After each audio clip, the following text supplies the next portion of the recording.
ప్రజల తీర్పుకి కట్టుబడి మేము అధికారాన్ని దిగిపోయాం.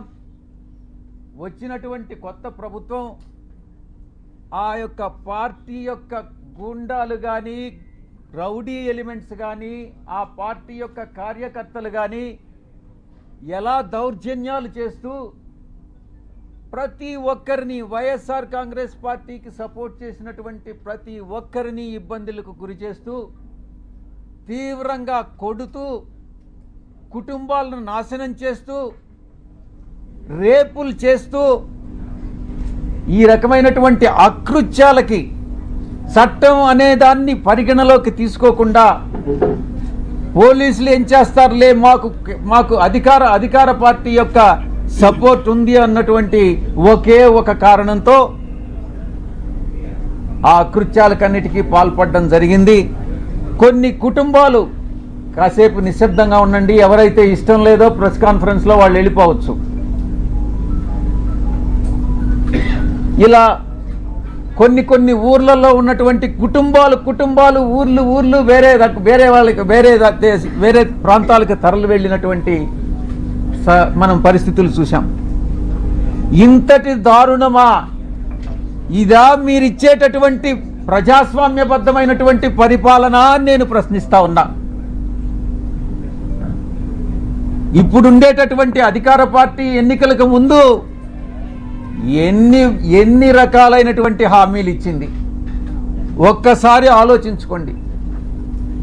సూపర్ 4 అనని, సూపర్ 6 అనని, మేము చట్టబద్ధంగా పరిపాలిస్తామనని, మేమేదో చట్ట వ్యతిరేకంగా పరిపాలించామనని, ఏది ఏమైనప్పటికీ ప్రజల తీర్పును శిరసావహించాం. ప్రజలందరూ కూడా గమనిస్తూ ఉన్నారు. తప్పకుండా ఈరోజు ఈ యొక్క పరిపాలన, ఈ ఒక్క నెల రోజుల్లోనే ఈ యొక్క ప్రభుత్వం చేస్తున్నటువంటి రాక్షస పాలన ప్రజలందరూ కూడా గమనిస్తూ ఉన్నారు. తప్పకుండా ఇది పతనానికి, ఈ యొక్క ప్రభుత్వ పతనానికి నాంది పలుకుతా ఉన్నారు. వాళ్ళే నాంది పలుకుతున్నారు అన్నటువంటి విషయంలో సందేహమే లేదు. ఇక రెండవ అంశం, ఎవరైతే నాయకులు ఉన్నారో వైఎస్ఆర్ కాంగ్రెస్ పార్టీ నాయకులు, వాళ్ళందరి మీద బురద చల్లడం. ఆ బురద చల్లడంలో కూడా ఒక క్రమంలో, ఒక క్రమబద్ధంగా, అన్ని వాళ్ళకున్నటువంటి వసతులన్నింటినీ ఉపయోగించుకొని బురద చల్లేటటువంటి కార్యక్రమం, ఆరోపణలు, నిరాధారమైనటువంటి ఆరోపణలు చేసేటటువంటి కార్యక్రమం చేపడతా ఉన్నారు.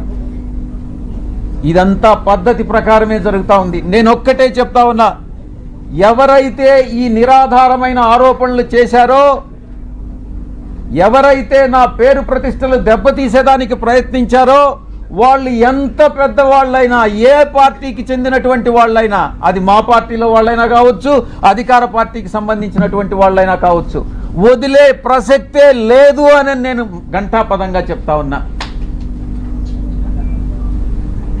ఇక ఎవరైతే ఈరోజు ఇంకొక విషయం కూడా చెప్పాలి మీకు. ఎవరో ఒక వ్యక్తి, ఇద్దరు మోటార్ సైకిల్ మీద నిన్న విజయవాడకి మా ఇంటికి వచ్చారట. ఆ ఫోటో కూడా వీడియోలో రికార్డ్ అయింది. వీడెవరో తెలుగుదేశం పార్టీకి చెందినటువంటి ఒక లేడీ, ఒక పురుషుడు.